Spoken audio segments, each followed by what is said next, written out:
Bro, I'm gonna tell y'all how to break with my African parent household, okay? Look, I know a lot of y'all probably older than me, and y'all still don't have y'all way. Y'all can barely leave the house. Y'all can't even get the hairstyle y'all want. Y'all don't have your ears pierced. Y'all don't have nothing. I'm gonna really tell y'all how to do it. First, this mainly goes for boys, for real. If y'all want to get pierced, actually no, this goes for girls too, cause y'all want to get piercings and shit. If y'all want to get earrings, y'all want to try new hairstyle, this and that. For the niggas, if you want to get earrings or hair, you gotta get your own money first, bro.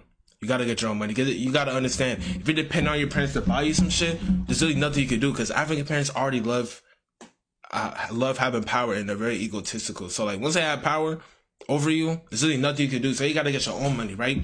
As soon as you get your own money, you have to do this when you're young. If you wait until you're older, because a lot of African kids, they always say, when I go to college, I'm a brick you, this and that. You gotta understand, once you come back home, you gonna be on the same shit. You can barely leave the house, nigga. All this other type shit. So you gonna have to do this shit young, because when you start doing it young, and then when you get older, like when you start going to college, they already gave up because they already dealt with so much BS from you, okay?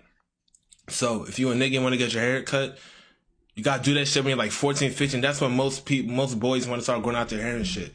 So get your hair cut. They're gonna start complaining over and over again, but they're gonna get over it eventually. It might take a while, but it's worth it. Then get your ears pierced. They probably gonna tell you to take it out. For me, they told me to take it out. I took it out, and then I pierced them again. I'm not wearing it right now, obviously, like right here. But like, yeah, you know.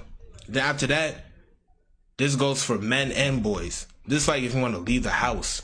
Look, you gotta don't be too rebellious, okay? I feel like y'all take that word out of context. When people say be rebellious, like, have your way, but don't like force and actually act like a fucking crazy ass nigga. Like, chill, bro. You gotta do it one at a time. You gotta be smart and strategic.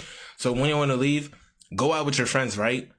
The first few moves with your friends, come home at 10, okay? I'll say like 5 times, come out home at 10. So now they're gonna get used to you, you know what I'm saying? Being respectful, coming home at the right time. Then like, I'll say like the 6th time, come home at like 11:30. Probably gonna call you, gonna be like, where you at? Where you at? Be like, I'm out with my friends. Do that like 4 times. So like, do that 4 times. Now they're gonna get used to probably coming like an hour later from your curfew. Then after that, start coming home at like fucking 2 o'clock. Do that shit. Now they're really gonna get mad. They're like, where are you? Now you can't go outside, this and that, this and that. Don't even take what they say seriously. Because y'all gonna say, African parents think with emotions. Most of the shit they say, they don't even mean for real. So do that, right?